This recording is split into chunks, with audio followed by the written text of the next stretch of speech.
जय किसान, वंदे मातरम, वंदे मातरम, भारत माता की जय, भारत माता की जय. शेतकरी एकजुटीचा विजय असो. देशात लोकसभा निवडणुकीची रणधुमाळी सुरू झाली आहे. या रणधुमाळीतच राजकीय नेते गावोगावी जात मतदारांकडे मतांची मागणी करतायत. मात्र गेल्या 5 वर्षात या राजकीय नेत्यांनी सर्वसमावेशक काम केलं असेल तरच त्यांना ही निवडणूक सोपी जाणार आहे. आता हेच पहा ना, नाशिक जिल्ह्यातील शेतकरी वर्ग मोठ्या प्रमाणात कांदा उत्पादन घेतो. मात्र गेल्या काही दिवसांपासून त्यांच्यावर संकट आलंय.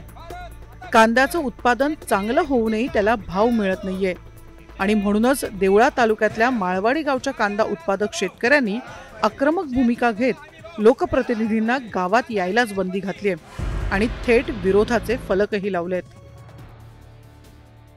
कांदा न खाता कोणीच मेलेलं नाही आजपर्यंत, पण कांद्यावर इतकं राजकारण केलं जातं. या राजकारणामुळे शेतकरी इतका भरडला गेलेला आहे. एक केंद्र सरकार असो नाही तर विरोधी पक्ष असो, सत्तेत गेले की त्यांनी त्यांचंच चालवायचं, शेतकऱ्याचा अजिबात विचार करायचा नाही.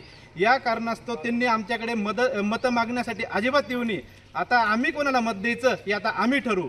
उगाच तुम्ही येऊन आणि आमच्यावर छान छान करायचं, कांद्याचं ट्रॅक्टर चालवायचं एखाद्या पुढाऱ्याने, कांद्याच्या गंधावर जाऊन कांदे निवडायचं, हे उगाच बरोबरचं कौतुक करायचं नाही. जर कौतुकच करायचं असेल तर केंद्रात जाऊन आमचे 2 शब्द बोलले पाहिजे.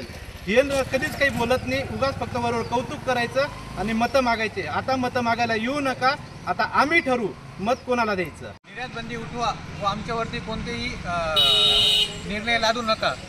आम्ही कांदा उत्पादक शेतकऱ्यांनी, माळवाडीतील शेतकऱ्यांनी जो निर्णय घेतलेला आहे की ज्यांनी आजपर्यंत आमची शेतकऱ्यांची कधीच दखल घेतली नाही, त्यांनी आता लोकसभेच्या पार्श्वभूमीवर मतं मागण्यासाठी यावं का नाही यावं हे आता आम्हीच ठरवणार. पाहिलं का, शेतकऱ्याच्या ह्या भावना आहेत. वर्षानुवर्ष शेतीमध्ये राबून त्यांच्या कष्टाचं चीज होत नाही.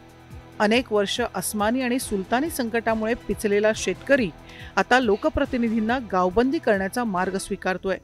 त्यामुळे आता व्यवस्था चालवणाऱ्या लोकप्रतिनिधींनी याचा मनापासून विचार करावा. नाहीतर पुढील काळात शेतकऱ्यांची विरोधाशी भाषा बदलण्याची दाट शक्यता निर्माण झाली तर नवल वाटू नये. Bureau report, times now Marathi, Mumbai.